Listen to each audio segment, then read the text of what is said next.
तो दोस्तों नमस्कार, स्वागत है एक बार फिर से आप सभी का हमारे चैनल में।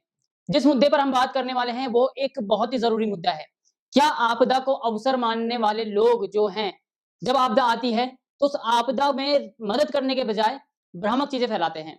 ये सब देखने को कुछ हर्षिल में मिला है, जहाँ पर जैसे कि आप सभी को पता है कि जो धराली गाँव है धराली गाँव में जिस तरह से बाढ़ आई सैलाब आया, पहाड़ दरका और उसके बाद जो तबाही मची है, जो कह सकते हैं कि क्लाउड बर्स्ट हुआ है, बादल फटा है, उसके बाद जो तबाही मची है, वो सबने देखा है। पिछले 1 हफ्ते से हम वही देख रहे हैं कि किस तरह से जो टीम्स हैं, चाहे एनडीआरएफ की हो, एसडीआरएफ की हो, आर्मी के जवान जो कि सबसे पहले वहाँ पर मदद के लिए पहुँचे थे।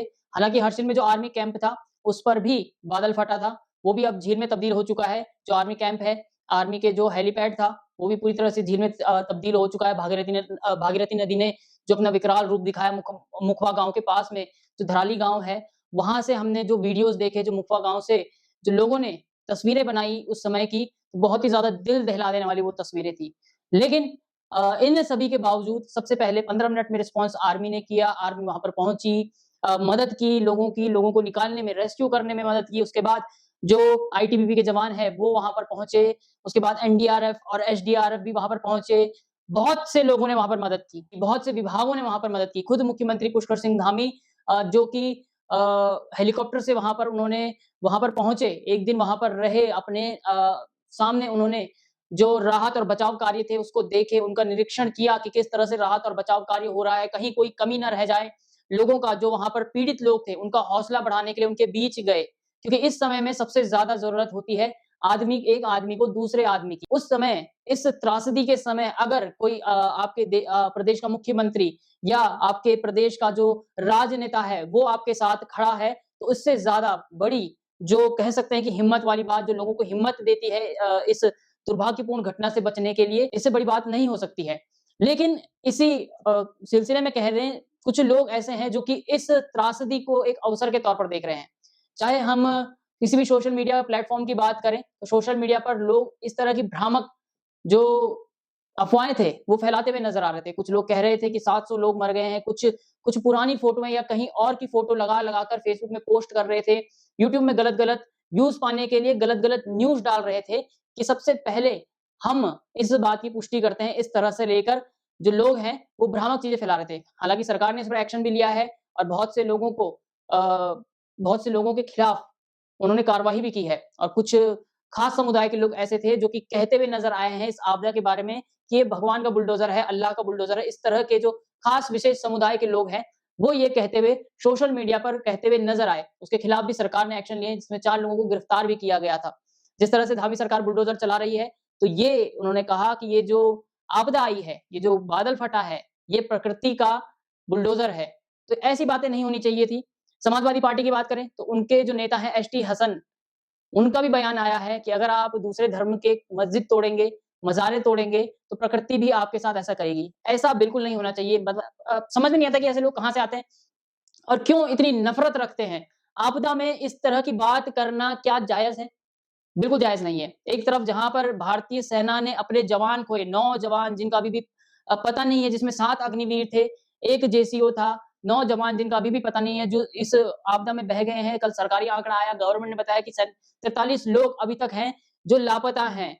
5 लोगों की मृत्यु हो चुकी है, 43 लोग लापता हैं। बाकियों को 1500 से ज़्यादा लोगों को एयरलिफ्ट कराकर और सड़क के माध्यम से जो बीआरओ की टीम है, उनका भी धन्यवाद करना चाहते हैं कि 3 दिन में एक बैली ब्रिज बना दिया, जो कि एकमात्र कनेक्टिविटी थी उस गाँव तक पहुँचने के लिए जहाँ पर ये घटना हुई है।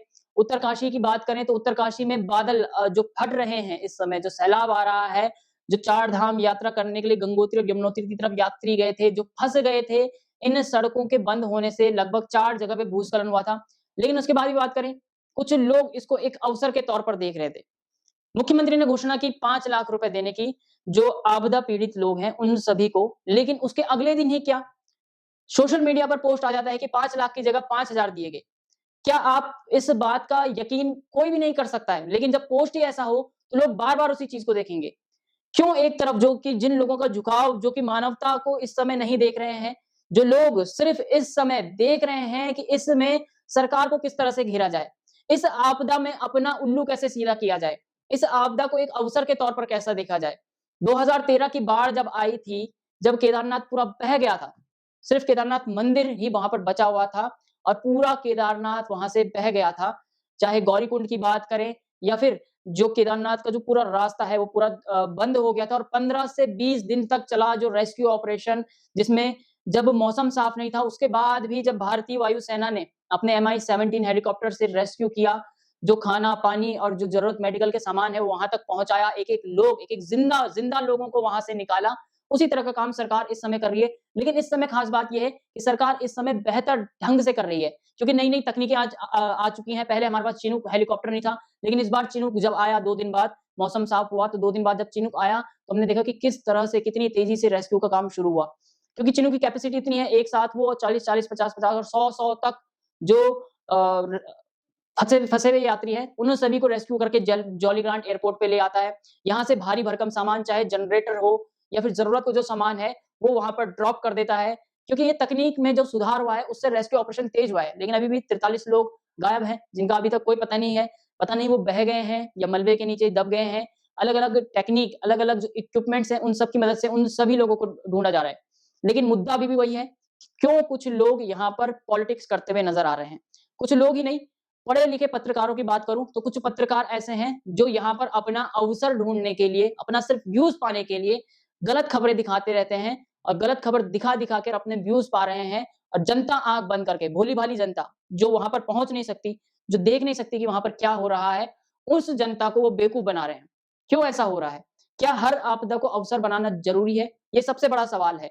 उत्तराखंड में जैसे कि आप सभी को पता है कि हर साल ही मानसून में इस तरह के हालात बनते हैं, क्योंकि उत्तराखंड एक पहाड़ी क्षेत्र है और पहाड़ी क्षेत्र में जिस तरह से उत्तराखंड में विकास हो रहा है, जिस तेजी से विकास हो रहा है, पहाड़ काटे जा रहे हैं, चाहे रेलवे लाइन प्रोजेक्ट हो, चाहे रोड बनानी हो या फिर पूरा का पूरा गांव बसाना हो या शहर, 2 नए शहर पहाड़ी क्षेत्र में बसाने हो, हमने बहुत से ऐसे एग्जाम्पल देखे हैं।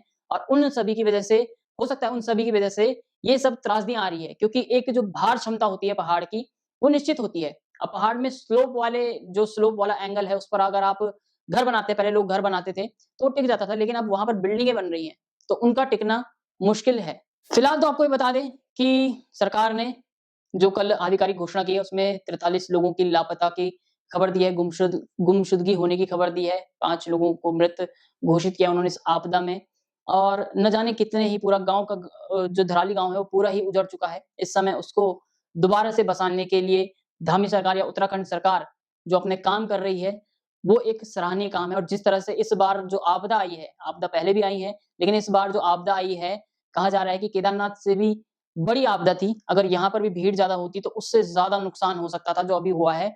लेकिन इस आपदा आने के बाद जो रेस्क्यू ऑपरेशन हुआ है, इस आपदा आने के बाद जो लोगों को निकालने का काम हुआ है, इस आपदा के बाद जो लोगों के प्रति सरकार ने रवैया दिखाया है, नजरअंदाज न करके खुद मुख्यमंत्री पुष्कर सिंह धामी धराली गए। वहां पर उन्होंने, जो लोग हैं धराली के निवासी हैं या आसपास के गांव के जो निवासी हैं, वहां पर जो मनोबल बढ़ाया उन्होंने लोगों का, जरूर ये कह सकते हैं कि इस बार की आपदा में जो रिस्पॉन्स टाइम है, चाहे सेना का हो या ब्रिज बनाने के लिए, बैली ब्रिज बनाने के लिए बीआरओ हो, खासकर जब ऐसी जगह आपदा आती है तो सबसे पहले कनेक्टिविटी देखी जाती है, क्योंकि जो घायल हैं उनको निकालने के लिए, वहां तक राशन पहुंचाने के लिए, वहां तक खुद पहुंचने के लिए जो सबसे पहले सबसे महत्वपूर्ण चीज होती है वो कनेक्टिविटी होती है, यानी कि रोड होती है, रोड और ब्रिज। और बीआरओ ने इस समय जो काम किया है इस आपदा में, वो सराहनीय पूर्ण है।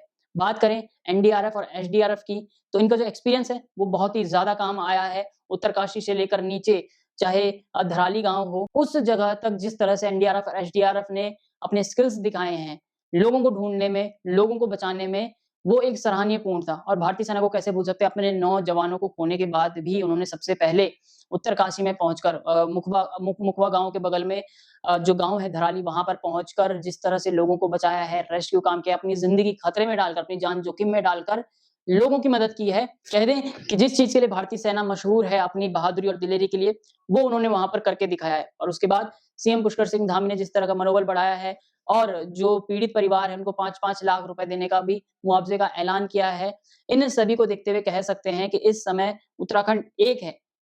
उत्तराखंड इस आपदा से निपटने के लिए और आने वाली किसी भी आपदा से निपटने के लिए उत्तराखंड एक है।